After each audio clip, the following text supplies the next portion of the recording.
తాకట్టులో ఉన్న బంగారాన్ని విడిపించి ఆ రోజున్న మార్కెట్ ధర కట్టి మిగిలిన డబ్బును మీకు అందిస్తుంది SVS Gold.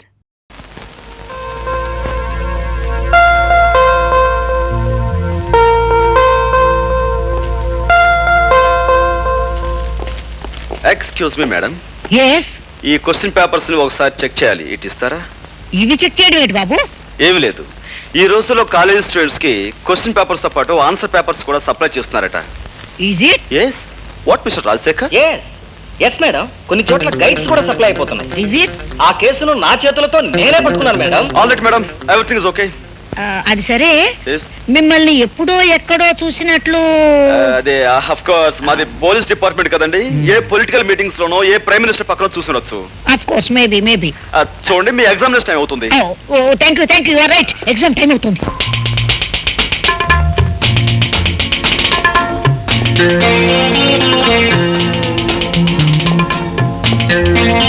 Hello madam.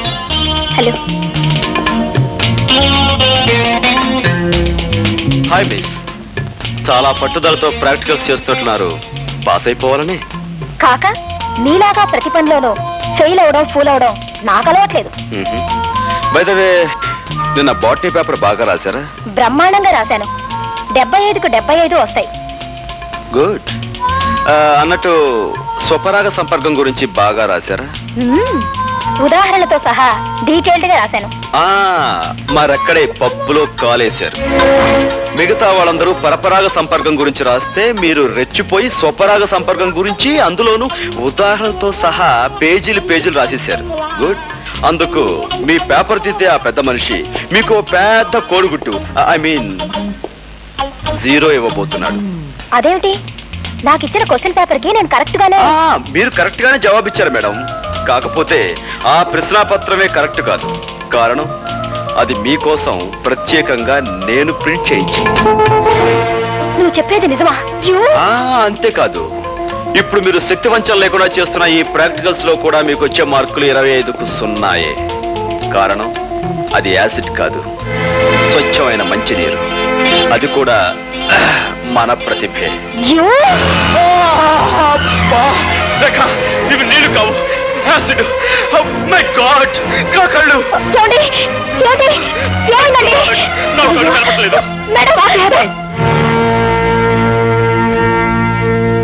తగలడు boss. ఇదిగో, బాగా నటించి మంచి పేరు తెచ్చుకో. చూపిస్తాను పడాక. డాక్టర్, ఎలా ఉంది డాక్టర్? ఏమైంది డాక్టర్? అంటే పోయిందమ్మా. ఏం పోయింది? చూపు పోయింది. My God. అది కాన్సన్ట్రేటెడ్ యాసిడ్ కాకపోవడం వల్ల మొహం మాత్రం కాలిపోకుండా మిగిలింది. అది అదృష్టం అని చెప్పాలి. అంటే అతనికి ఇంకా చూపొచ్చే మార్గమే లేదా? ఓ 15 రోజుల్లో ఢిల్లీ నుంచి డాక్టర్ ధైర్యం అని ఐ స్పెషలిస్ట్ ఒకతను వస్తున్నాడు. ధైర్యం వస్తే భయం లేదు. అతనికి చూపు వస్తున్న ధైర్యం నాకుందమ్మా. అతను ఒకసారి చూడొచ్చా? వెళ్ళమ్మా, ఆ భాగ్యం ఓదార్చు. వెళ్ళు.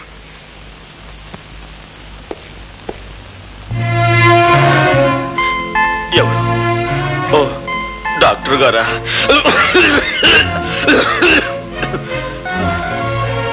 డాక్టర్, ఈ సమయంలో నాకేమనిపిస్తుందో తెలుసా?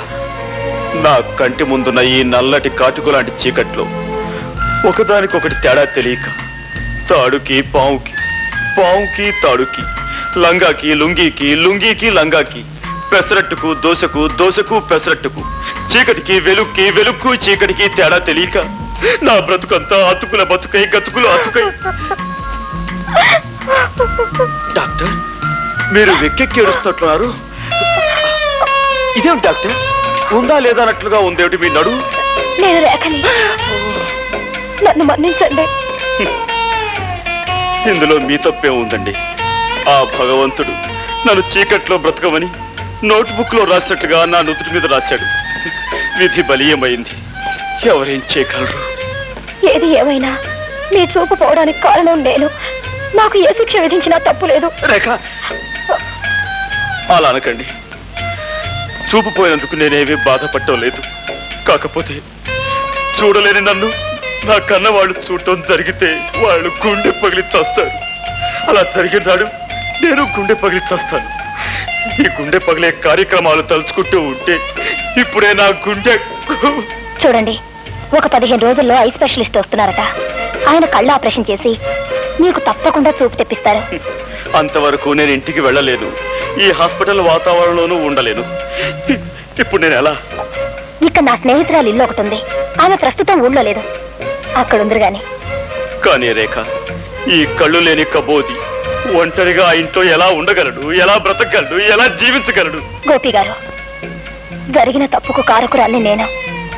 కనుక మీకు చూపొచ్చే వరకు మీకు తోడుగా ఉండి మిమ్మల్ని భద్రంగా నేను చూసుకుంటాను. రేఖ, నువ్వు ఐఎమ్ సారీ రేఖ, నీ చేతులు అనుకుని అక్కడ చేయి వేశాను. తీరా వేసాక తెలిసింది నేను ఎక్కడ వేశాను. తప్పుగా అనుకోవు కదా? అనుకోలేండి. రేఖ, నువ్వు నిజంగా దేవతవి. రండి వెళదాం.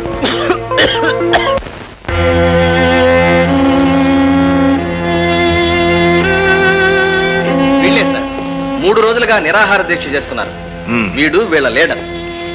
ఏమయ్యా పెద్దయినా, ఏమిటి మీకు వచ్చిన బాధ? ప్రభుత్వం వారు ఏర్పాటు చేసిన విధంగా మాకు ఆహార పదార్థాలు ఏమి అందటం లేదండి. మాకు న్యాయం జరగాలని మేము నిరాహార దీక్ష చేస్తున్నాం. భలేవాడివయ్యా, అందుకని అన్నం మీద కూర్చుంటావా? మీ కష్టం సుఖం చూడటానికి కదా నేను ఇక్కడుంది. మీకు న్యాయం జరిగేటట్టు చూసే బాధ్యత నాది. పద రాబోయే అన్ని విషయాలు ఆఫీస్లో మాట్లాడుకుందాం. లే లోపల పద.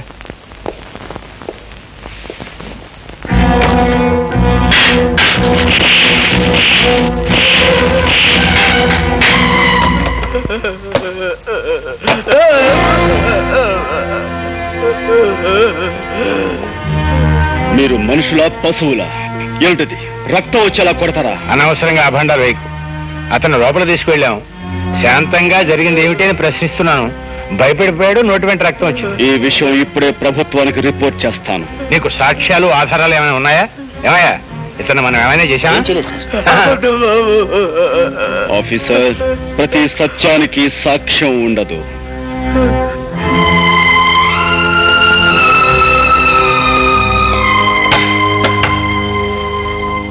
నువ్వు నీ అబ్బకే పుట్టావంటానికి సాక్ష్యం ఉందా ఆఫీసర్?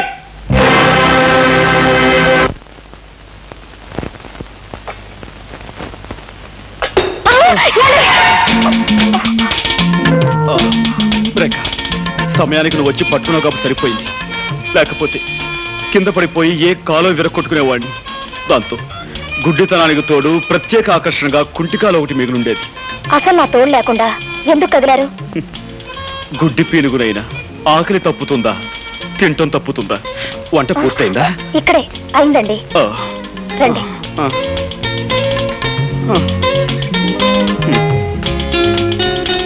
అయ్యో, గుడ్డి వధవని మళ్ళీ కిందతో పడేశాను.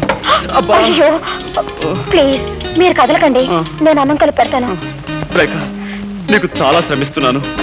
నువ్వు నాకు ముద్దలు కలిపి పెడుతున్నావు, పట్టుకు నడిపిస్తున్నావు, స్నానం చేయిస్తున్నావు, తల దూవుతున్నావు. ఇవన్నీ నీ చేత. ఇంకెన్నాళ్ళు? 4 రోజులేగా. అంతేనంటావా? దేవతలంటే నీ నీడలో నా జీవితాంతం గడపవలసి వచ్చిన సంతోషమే. ఏమిటది? నేను నొక్కుతుంది బుక్క? అవునండి. గుడ్డి వెధవని ఏం చేస్తున్నానో నాకే తెలియటం లేదు. ఐఎమ్ సారీ అండి. పర్వాలేదండి. పర్వాలేదంటారా? అన్నం తినండి.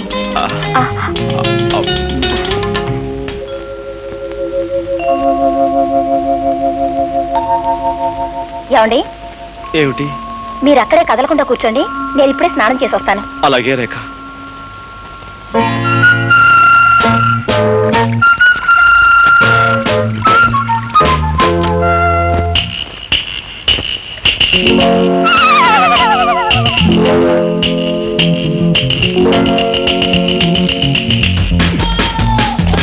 అయ్యో, నన్ను రక్షించండి, నన్ను కాపాడండి. ఏమండి? అయ్యో, హెల్ప్ హెల్ప్ హెల్ప్! ఏమండి, నన్ను రక్షించండి, నాకు చాలా భయంగా ఉందండి. ఏమండి? ఏదో మీద పడిందండి, మెత్తగా దూదు మూట్ల మీద పడేసరికి నా గుండె అదిరిపోయిందండి. అందుకే మిమ్మల్ని కేకేశాను. ఇంతకీ ఏమిటండి అది? పిల్లండి, ఏ బల్ల మీద నుంచో మీ మీద దూకుంటుంది. పిల్ల? దాని కారణంగా మిమ్మల్ని కంగారు పెట్టాను. ఏమండి, ఏమిటండి ఇదంతా తడితడిగా ఉంది? సబ్బు. సబ్బా? అంటే మీరు సగం స్థానంలో ఉండగా పిలిచానా? అయ్యో, మిమ్మల్ని చాలా ఇబ్బంది పెట్టాను. ఐఎమ్ సారీ రేఖ. పర్వాలేదండి. గుడ్డి కళ్ళు కళ్ళు గుడ్డువైనా సబ్బు పడితే మండుతాయి కదా. అమ్మా సబ్బు పడి కళ్ళు మండుతున్నాయి. ఏమండి సారీ, ఇదో రండి కళ్ళు కడుగుతాను. అలాగేనండి.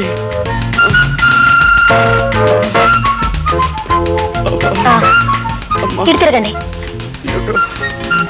బాధ మీద బాధ.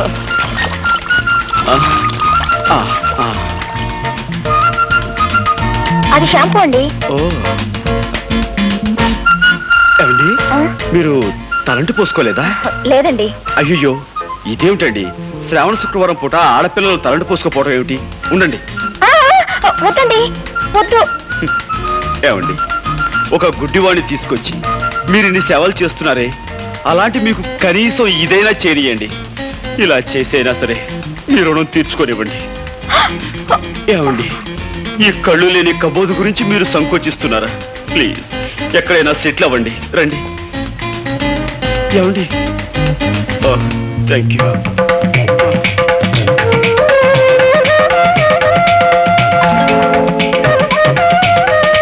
ఏమండి, ఇంతకు ముందెప్పుడు అమ్మాయిలకు తలంటు స్నానం చేయించలేదు. కరెక్ట్ ప్లేస్ లోనే చేస్తున్నాను కదా. ఏమండి, మీరు చారల టవల్ కట్టుకున్నట్టున్నారే, అదే ఆకుపచ్చ పసుపచ్చ తెల్ల చారలది. ఇదేమిటండి పిన్నిసులా ఉంది? బుజ్జిముండా, పందెం కాసి నన్ను 3 సార్లు వెర్రి వ్యధం చేస్తావా? ఏ తండ్రి కూతురుతో చెప్పుకోలేని నా ఛాలెంజ్ ఏమిటో తెలుసా? నీకు ఈ విధంగా తలంటు స్నానం చేయించడం. అంటే మీకు అంత కనిపిస్తుందా? ఆహా, ఇన్నాళ్ళు అన్ని 3D ఎఫెక్ట్ లో చూస్తూనే ఉన్నాను. Don't get excited.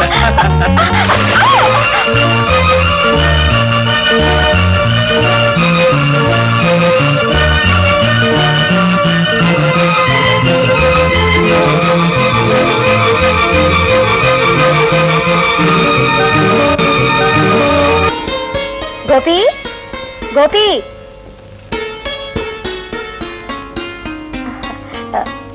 గోపి గారు లేరా అండి? లేడమ్మా. నువ్వెవరు? నేనా?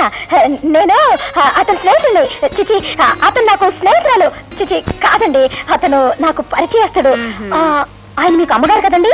వాడు నాకు అమ్మ కదమ్మా, నేనే వాడికి అమ్మ. నా ఉద్దేశం కూడా అదే. నమస్కారం అండి, కూర్చోండి. మీకోసమే ఇవి తెచ్చానండి, కూర్చోండి. సంతోషం అమ్మా. ఇంతకీ ఆయన ఎక్కడికి వెళ్ళారండి? వచ్చే వారం వాడి పెళ్లి కదమ్మా, అందుకని కొత్త బట్టలు కొనుక్కుని ప్రెస్ నుంచి శుభలేఖలు తీసుకొద్దామని వెళ్ళాడు. గోపికి పెళ్ళా? ఏమ్మా అలా అడుగుతున్నావు? అబ్బే ఏం లేదు. నాకు మీ ఇద్దరి విషయం మా వాడు చెప్పాడులేమ్మా. చెప్పేశారా? అంతా చెప్పేశారా? ఆహా, అంతా చెప్పాడు. తాను ఛాలెంజ్ చేసిన సంగతి, బాత్రూమ్ లో తలంచిన సంగతి, మీరిద్దరు ప్రేమించుకున్న సంగతి అంతా చెప్పేశారా? వాడు చెప్పలేదమ్మా, ఇప్పుడు నువ్వే చెప్పావు. ఏమిటండి మీరు అనేది? పోలీస్ ఆఫీసర్ తల్లిని ఎదట వాళ్ళ నుంచి నిజం రాపట్టడం నాకు అంత కష్టమేం కాదు. ఇంతకీ నీ పేరేమిటమ్మా? రేఖ. ఆహా, మీ నాన్నగారు ఏం చేస్తారు? జైలు సూపరింటెండెంట్ జగన్నాథం గారే మా నాన్నగారు. జగన్నాథం కూతురువా నువ్వు? ఏమిటి అలా అడుగుతున్నారు? అబే ఏం లేదమ్మా. ఎందుకమ్మా నిజం దాచాలని ప్రయత్నిస్తావు? బాబు, నేను ఇప్పుడే జగన్నాథం గారి దగ్గర నుంచి వస్తున్నాను. ఆయన నాకంతా చెప్పారు. అంతా చెప్పేశాడా? ఆహా, అంతా చెప్పేశారు. చేతులెత్తి దండం పెట్టినా, న్యాయం చేయమని దీనంగా ప్రార్థించినా, కేవలం సాక్ష్యాధారాలు లేవంటూ పట్టించుకోని సంగతి, నిర్దాక్షిణ్యంగా వెళ్ళగొట్టిన విషయం నీతో చెప్పేశాడా? ఆయన చెప్పలేదమ్మా, ఇప్పుడు నువ్వే చెప్పావు. పోలీస్ ఆఫీసర్ని అవతల వారి నుంచి నిజం రాబట్టడం నాకు పెద్ద కష్టం కాదమ్మా. నాకు ప్రమోషన్ వచ్చే సంగతి నీకు చెబుదామని వచ్చాను. కానీ ఇప్పుడు నీకు న్యాయం చేయని వ్యక్తిని ముందుకొచ్చి చేతులు జోడించి దయచూపని ప్రార్థించేలా చేస్తాను. వద్దు బాబు. రేఖ, నాతో రా.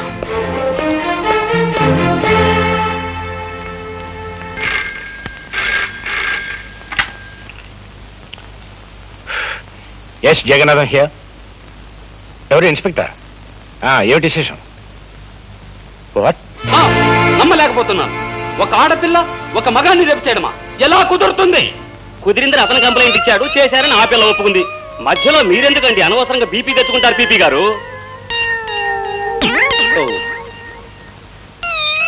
బాబు ఇవి నక్షత్రాల్లో ఉన్నాయి. అవును డాక్టర్, ఆమె నా మానాన్ని అతి దారుణంగా దోచుకునే సమయంలో ఆమె చేతుగోళ్లు నా భుజంలోకి దిగబడ్డాయి. కావాలంటే నా పేక మీద చూడండి, దంతక్షతాలు కూడా ఉంటాయి. కొరికిసిందా? అవును డాక్టర్, పెళ్లి కావలసిన వాణ్ణి, ఆస్కలిత బ్రహ్మచారిని, నీకు తమ్ముళ్ళంటి వాణ్ణి నా మానాన్ని దోచుకోవద్దని ఎంత బ్రతిమిలాడినా, ఎంత ప్రాధేయపడినా ఆమె నా మాట వినిపించుకోకుండా. ఆడపిల్ల మగవాణ్ణి రేపు చేయడం ఏమిటయ్యా? చాలా విచిత్రంగా ఉందే. అదెలా సాధ్యం? ఎలాగంటే ఆ సృష్టి కార్యం జరగడానికి నువ్వు సంసిద్ధుడు అయ్యావు అంటే నీకు స్పందించే ఉండాలి మనస్సు. నువ్వు సంసిద్ధుడు కాకపోతే ఆ సృష్టి కార్యం జరగదనే చెప్పాలి. నువ్వు సంసిద్ధుడు అయ్యి ఆ కార్యం జరిగిందంటే అది బలాత్కారం కింద రాదే. లాయర్ గారు, అరిటాకు లాంటి నా జీవితాన్ని ముళ్ళు లాంటి ఆడపిల్ల ముక్కలు చెక్కలు చేసిన తర్వాత కూడా మీరు ఇలా మాట్లాడడం చాలా అన్యాయం. ఇన్స్పెక్టర్, మీరు ఫోన్లో చెప్పిన నిజానా? అవును సార్, పట్టపగలు పార్కులో మీ అమ్మాయి గారు ఆయన్ని మానభంగం చేశారండి. What rubbish talking? అయ్యా, ఈయన భుజాల మీదున్న నక్షత్రాలతోనూ ఈయన పీక మీదున్న దంతక్షతాలతోనూ మీ అమ్మాయి గోళ్ళు పళ్ళు పరికించి చూడగా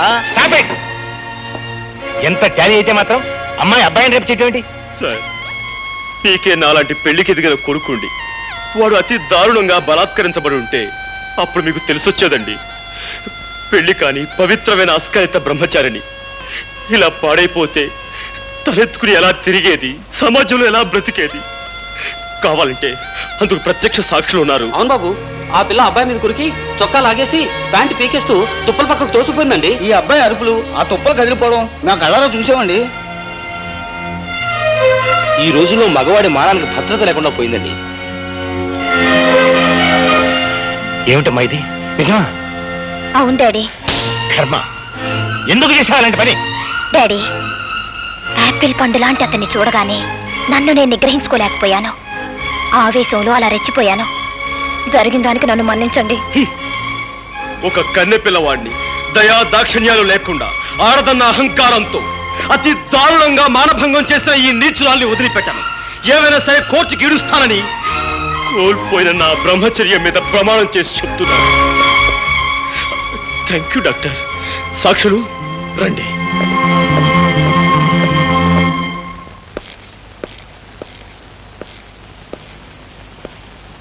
గోపి, అరే మీరా?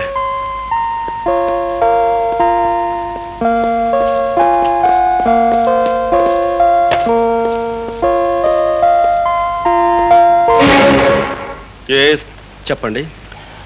అదే బాబు, అమ్మాయి మీద నువ్వు ఇచ్చిన కంప్లైంట్ విత్డ్రా చేసుకుంటే. దాందే ఉందండి, నేను విత్డ్రా చేసుకుంటాను. కానీ చూసిన సాక్షులు ఊరుకోరే. వాళ్ళను కూడా ఎలాగో ఒప్పించి. నిజమే, కానీ రాకరాకొచ్చి ఒక్క కేసుని మా లాయర్ వదులుకోడే. లాయర్దే ఉందిరే గోపి, అతనికి కావాల్సిన డబ్బు ఇచ్చేద్దాం. ఇవ్వచ్చు అనుకోండి, కానీ పత్రికా విలేకరులు కూడా చూశారు కదా. నువ్వు ఒప్పుకుంటే. నేను ఒప్పుకోను కదా. గోపి, నీ మాటలను బట్టి చూస్తుంటే నన్ను ఎలాగైనా బజారు కొలాగాలనుకుంటున్నావని అర్థమవుతోంది. నేను నీకేం అన్యాయం చేశాను? మీరు అన్యాయం చేసి నాకు కాదు, అదిగో అటు చూడండి. ప్రపంచంలో ప్రతి ప్రాణిని ప్రేమగా మమతగా చూసుకునే ఆ కరుణామూర్తికి నువ్వు అన్యాయం చేశావు. 20 సంవత్సరాల క్రితం చట్టానికి ప్రతినిధిగా ఒక పల్లెటూళ్ళలో నువ్వు పనిచేస్తున్నప్పుడు దీనంగా నీ ముందుకి స్త్రీ వచ్చింది. మోదుబర్ల దౌర్జన్యం నీతో చెప్పుకుని న్యాయం చెయ్యమని, తనని కాపాడమని కన్నీళ్లు పెట్టుకుంది. కాని డబ్బున్న వాళ్ళ కమ్ముడు పోయిన నువ్వు సాక్ష్యం లేదు, రుజువు లేదు, ఆధారం లేదంటూ ఆమెను నిర్లక్ష్యం చేసావు. ఆనాడు నువ్వు చేసిన నిర్లక్ష్యమే ఒక నిండు కుటుంబాన్ని సర్వనాశనం చేసింది, ఆమెని వీధిని పడేలా చేసింది. నేను ఎక్కడో ఎప్పుడో సబ్ ఇన్స్పెక్టర్ గా ఉన్నప్పుడు 1,00,000 కేసులు పెట్టుంటాయి. ఇవన్నీ ఎక్కడ గుర్తుంటాయి? మిస్టర్ జగన్నాథం, నేను చెప్తున్నా నా తల్లి గురించి. కేవలం సాక్ష్యం లేదన్న కారణంగా ఆమెను నిర్లక్ష్యం చేసి అన్యాయం చేశావు. అందుకు ఇప్పుడు నువ్వు ఆమెకు క్షమాపణ చెప్పుకోవాలి. చెప్పకపోతే నీ కూతురు మీద కేసు వేస్తాను, కోర్టుకు లాగు. బాబు, ఏమిట్రా ఇది? ఆయన నీ పై అధికారి, ఆయనతో నువ్వు ఇలా ఘర్షణ పెట్టుకుంటే ఎలా? అమ్మా, ఈయన పై అధికారే కావచ్చు, ప్రెసిడెంట్ ఆఫ్ యునైటెడ్ స్టేట్సే కావచ్చు, కానీ ఇక్కడ అన్యాయం జరిగింది నా తల్లికి. బ్రహ్మరుద్రాదులు దిగొచ్చినా సరే ఈయన క్షమాపణ చెప్పుకుని తీరాలి. All right.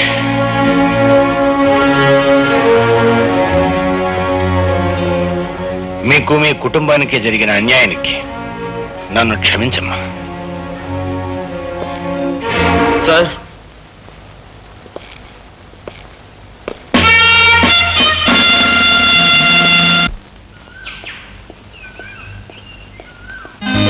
ఏంటిది బలిలాగా? బల్లిలా కాదు పిల్లోడా, ఈ దేశం ఎలాగో నా మీద రేపిస్టని ముద్ర వేసింది. ఇక నాకు ఈ జన్మలో పెళ్లి కాదు. కనీసం నిన్నొక్కసారన్నా రేప్ చేస్తే ఆ తృప్తైనా మిగులుతుంది. ఏంటి నువ్వు నన్ను రేప్? ఏమిటిది? కొంపదీసి నిజంగా రేప్ చేస్తావా? అవును, ఇక్కడే ఇప్పుడే. చూడు, ఒక ఆడపిల్ల ఒక మగవాడిని రేప్ చేయటం అంటే అంత సులభం కాదు. దానికి తగినంత బలం కావాలి.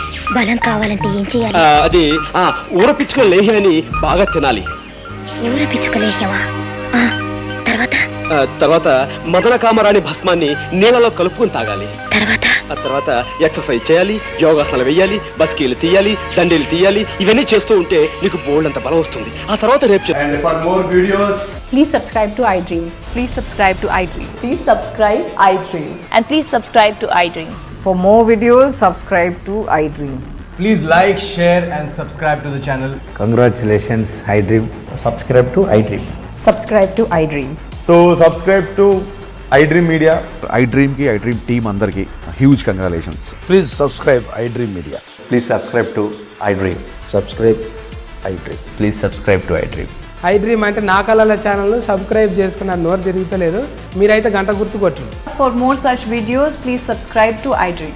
Subscribe to iDream. Please subscribe to iDream. Please subscribe iDream Media. Please do subscribe to iDream. Please subscribe to iDream Media. For best entertainment and information, please subscribe iDream. And don't forget to subscribe to iDream.